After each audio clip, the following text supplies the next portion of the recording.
इस ऐतिहासिक कार्यक्रम में उपस्थित केरला के राज्यपाल श्रीमान आरिफ मोहम्मद खान, केरल के मुख्यमंत्री श्रीमान पिनाराई विजयन जी, देश के रक्षा मंत्री श्रीमान राजनाथ सिंह जी, केंद्रीय मंत्रिमंडल के मेरे अन्य सहयोगीगण,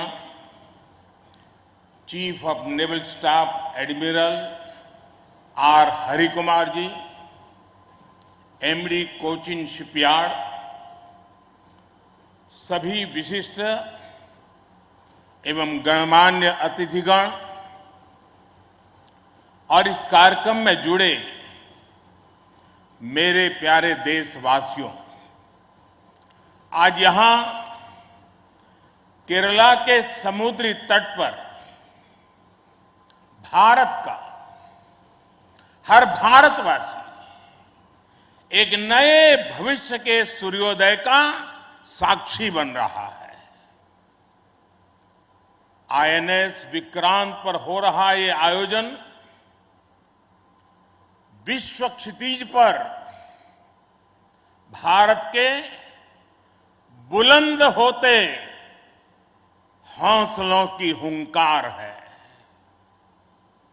आजादी के आंदोलन में हमारे स्वतंत्रता सेनानियों ने जिस सक्षम, समर्थ और शक्तिशाली भारत का सपना देखा था, उसी एक सशक्त तस्वीर आज हम यहां देख रहे हैं। विक्रांत विशाल है, विराट है, विहंगम है। विक्रांत विशिष्ट है, विक्रांत विशेष भी है। विक्रांत केवल एक युद्धपोत नहीं है, ये 21वीं सदी के भारत के परिश्रम, प्रतिभा, प्रभाव और प्रतिबद्धता का प्रमाण है।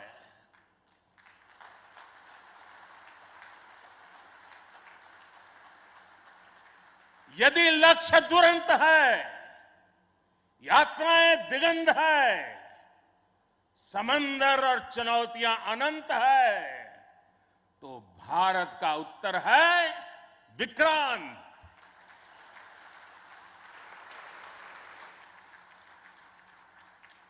आजादी के अमृत महोत्सव का अतुलनीय अमृत है विक्रांत। आत्मनिर्भर होते भारत का अद्वितीय प्रतिबिंब है विक्रांत। ये हर भारतीय के लिए गर्व और गौरव का अनमोल अवसर है। ये हर भारतीय का मान, स्वाभिमान बढ़ाने वाला अवसर है। मैं इसके लिए हर एक देशवासी को बधाई देता हूं। साथियों, लक्ष्य कठिन से कठिन क्यों न हो, चुनौतियां बड़ी से बड़ी क्यों न हो, भारत जब ठान लेता है तो कोई भी लक्ष्य असंभव नहीं होता है।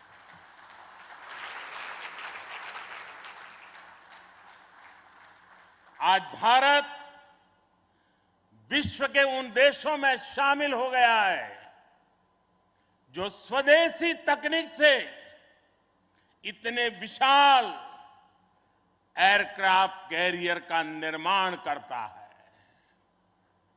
आज आईएनएस विक्रांत ने देश को एक नए विश्वास से भर दिया है। देश में एक नया भरोसा पैदा कर दिया है। आज विक्रांत को देखकर समंदर की ये लहरें समंदर की ये लहरें आह्वान कर रही है, अमर्त्य वीर पुत्र हो, अमर्त्य वीर पुत्र हो, दृढ़ प्रतिज्ञ सोच लो, प्रशस्त पुण्य पंथ है, प्रशस्त पुण्य पंथ है, बढ़े चलो, बढ़े चलो, बढ़े चलो।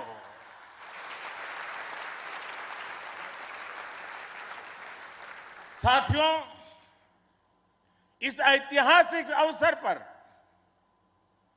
मैं भारतीय नौसेना का कोचिन शिपयार्ड के सभी इंजीनियर्स, वैज्ञानिकों और मेरे श्रमिक भाई बहनों का अभिनंदन करता हूं, जिन्होंने इस सपने को साकार किया है। केरला की पुण्य भूमि पर देश को ये उपलब्धि एक ऐसे समय पर मिली है जब ओणम का पवित्र पर्व भी चल रहा है। मैं सभी देशवासियों को इस अवसर पर ओणम की हार्दिक शुभकामनाएं भी देता हूं। साथियों, आईएनएस विक्रांत के हर भाग की अपनी एक खूबी है, एक ताकत है, अपनी एक विकास यात्रा भी है। ये स्वदेशी सामर्थ्य, स्वदेशी संसाधन और स्वदेशी कौशल का प्रतीक है। इसके एयरबेस में जो स्टील लगी है, वो स्टील भी स्वदेशी है। ये स्टील डीआरडीओ के वैज्ञानिकों ने विकसित किया, भारत की कंपनियों ने प्रोड्यूस किया। एक युद्धपोत से भी ज्यादा एक तैरता हुआ एयरफील्ड है, एक तैरता हुआ शहर है। इसमें जितनी बिजली पैदा होती है, उससे 5000 घरों को रोशन किया जा सकता है। इसका फ्लाइट डेक भी 2 फुटबॉल ग्राउंड के बराबर है। विक्रांत में जितने केबल्स और वायर्स इस्तेमाल हुए हैं, वो कोची से शुरू हो तो काशी तक पहुंच सकते हैं।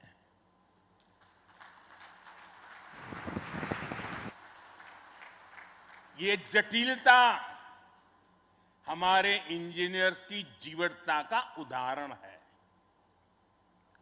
मेगा इंजीनियरिंग से लेकर नैनो सर्किट्स तक पहले जो भारत के लिए अकल्पनीय था, वो हकीकत में बदल रहा है। साथियों, इस बार स्वतंत्रता दिवस पर मैंने लाल किले से पंच प्राण का आह्वान किया और हमारे हरि जी ने भी इसका उल्लेख किया। इन पंच प्राणों में पहला प्राण है विकसित भारत का बड़ा संकल्प, दूसरा प्राण है गुलामी की मानसिकता का संपूर्ण त्याग, तीसरा प्राण है अपनी विरासत पर गर्व, चौथा और पांचवा प्राण है देश की एकता, एकजुटता और नागरिक कर्तव्य। आईएनएस विक्रांत के निर्माण और इसकी यात्रा में हम इन सभी पंच प्राणों की ऊर्जा को देख सकते हैं। आईएनएस विक्रांत इस ऊर्जा का जीवन संयंत्र है। अभी तक इस तरह के एयरक्राफ्ट कैरियर केवल विकसित देश ही बनाते थे। आज भारत ने इस लीग में शामिल होकर विकसित राष्ट्र की दिशा में एक और कदम बढ़ा दिया है। साथियों, जल परिवहन के क्षेत्र में भारत का बहुत गौरवमयी इतिहास रहा है। हमारी समृद्ध विरासत रही है। हमारे यहां नौकाओं और जहाजों से जुड़े श्लोकों में बताया गया है, दीर्घिका तरणी ही लोला गत्वरा गामिनी तरीही जंगाला प्लाविनी चैव धारिणी वेगिनी तथा। ये हमारे शास्त्रों में इतना वर्णन है। दीर्घिका तरुणी लोला गत्वरा गामिनी जंगाला प्लाविनी धारिणी वेगिनी। हमारे यहां जहाजों और नौकाओं के अलग अलग आकार और प्रकार होते थे। हमारे वेदों में भी नौकाओं, जहाजों और समुद्र से जुड़े कितने ही मंत्र आते हैं। वैदिक काल से लेकर गुप्त काल और मौर्य काल तक भारत के समुद्री सामर्थ्य का डंका पूरे विश्व में बजता था। छत्रपति वीर शिवाजी महाराज ने इस समुद्री सामर्थ्य के दम पर ऐसी नौसेना का निर्माण किया जो दुश्मनों की नींद उड़ाकर रखती थी। जब अंग्रेज भारत आए तो वो भारतीय जहाजों और उनके जरिए होने वाले व्यापार की ताकत से घबराए रहते थे। इसलिए उन्होंने भारत की समुद्री सामर्थ्य की कमर तोड़ने का फैसला लिया। इतिहास गवाह है कि कैसे उस समय ब्रिटिश संसद में कानून बनाकर भारतीय जहाजों और व्यापारियों पर कड़े प्रतिबंध लगाए दिए गए थे। भारत के पास प्रतिभा थी, अनुभव था, लेकिन हमारे लोग इस कुटिलता के लिए मानसिक रूप से तैयार नहीं थे। हम कमजोर पड़े और उसके बाद गुलामी के कालखंड में अपनी ताकत को धीरे धीरे भुला बैठे। अब आजादी के अमृत काल में भारत अपनी उस खोई हुई शक्ति को वापस ला रहा है। उस ऊर्जा को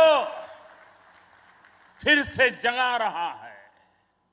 साथियों, आज 2 सितंबर 2022 की ऐतिहासिक तारीख को इतिहास बदलने वाला एक और काम हुआ है। आज भारत ने गुलामी के एक निशान, गुलामी के एक बोझ को अपने सीने से उतार दिया है। आज से भारतीय नौसेना को एक नया ध्वज मिला है। अब तक भारतीय नौसेना के ध्वज पर गुलामी की पहचान बनी हुई थी, लेकिन अब आज से छत्रपति शिवाजी महाराज से प्रेरित नौसेना का नया ध्वज समंदर और आसमान में लहराएगा।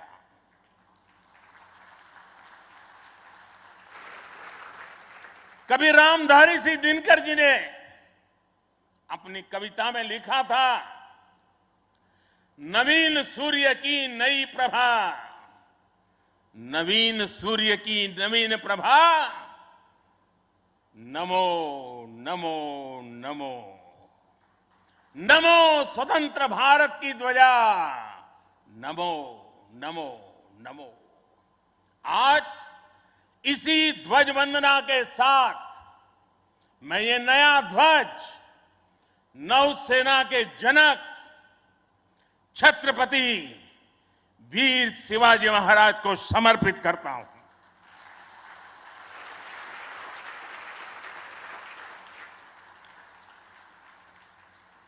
मुझे विश्वास है भारतीयता की भावना से ओतप्रोत ये नया ध्वज भारतीय नौसेना के आत्मबल और आत्मसम्मान को नई ऊर्जा देगा। साथियों, हमारी सेनाओं में किस तरह बदलाव आ रहा है, उसका एक और अहम पक्ष मैं सभी देशवासियों के सामने रखना चाहता हूं। विक्रांत जब हमारे समुद्री क्षेत्र की सुरक्षा के लिए उतरेगा तो उस पर नौसेना की अनेक महिला सैनिक भी तैनात रहेगी। समंदर की अथाह शक्ति के साथ असीम महिला शक्ति ये नए भारत की बुलंद पहचान बन रही है। मुझे बताया गया है कि अभी नेवी में करीब 600 महिला ऑफिसर्स हैं, लेकिन अब इंडियन नेवी ने अपनी सभी शाखाओं को महिलाओं के लिए खोलने का फैसला किया है। जो पाबंदियां थी वो अब हट रही है। जैसे समर्थ लहरों के लिए कोई दायरे नहीं होते, वैसे ही भारत की बेटियों के लिए भी अब कोई दायरे या बंधन नहीं है।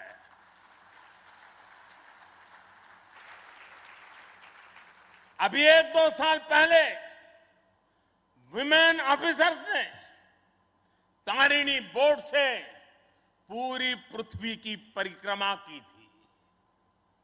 आने वाले समय में ऐसे पराक्रम के लिए कितनी ही बेटियां आगे आएगी, दुनिया को अपनी शक्ति से परिचित करवाएगी। नेवी की तरह ही तीनों सशस्त्र सेनाओं में युद्धक भूमिकाओं में महिलाओं को शामिल किया जा रहा है। उनके लिए नई जिम्मेदारियों के रास्ते खोले जा रहे हैं। साथियों, आत्मनिर्भरता और आजादी को एक दूसरे का पूरक कहा जाता है। जो देश जितना किसी दूसरे देश पर निर्भर है, उतना ही उसके लिए संकट है। जो देश जितना आत्मनिर्भर है, वो उतना ही सशक्त है। कोरोना के संकट काल में हम सभी ने आत्मनिर्भर होने की इस ताकत को देखा है, समझा है, अनुभव किया है। इसलिए आज भारत आत्मनिर्भर होने के लिए पूरी शक्ति से काम कर रहा है।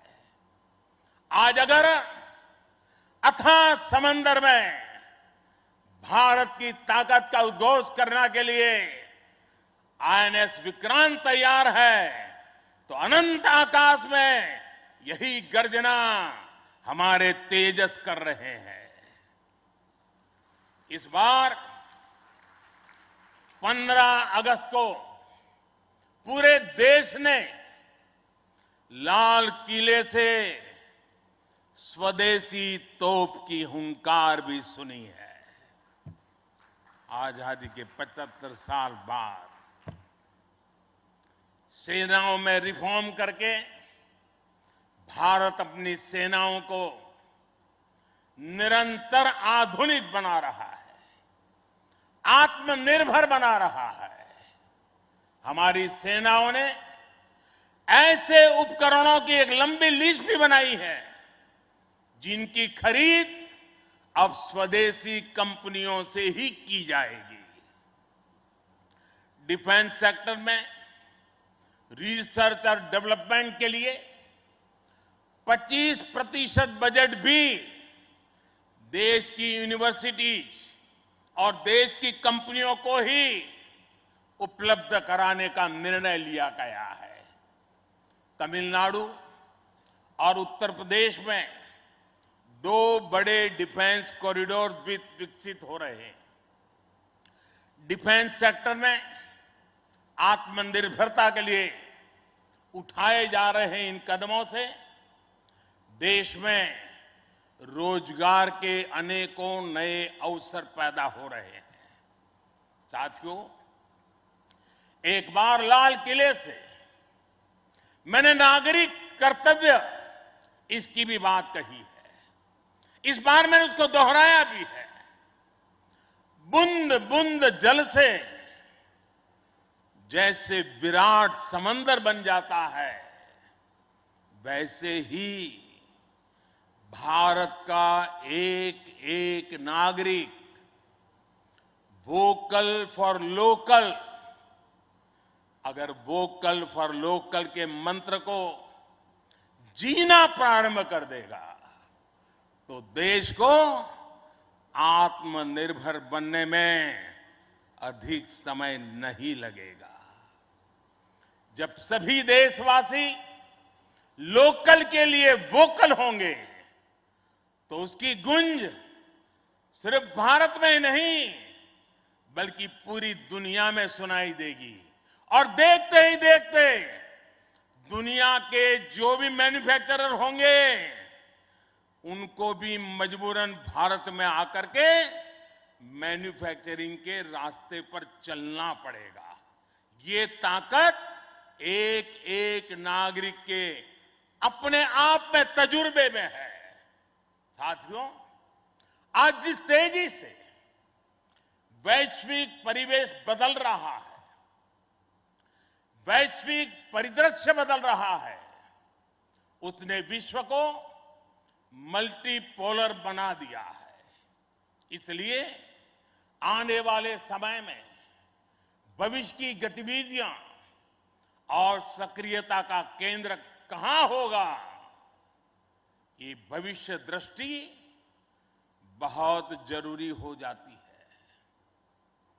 उदाहरण के तौर पर पिछले समय में इंडो पैसिफिक रीजन और इंडियन ओशन में सुरक्षा चिंताओं को लंबे समय तक नजरअंदाज किया जाता रहा, लेकिन आज ये क्षेत्र हमारे लिए देश की बड़ी रक्षा प्राथमिकता है।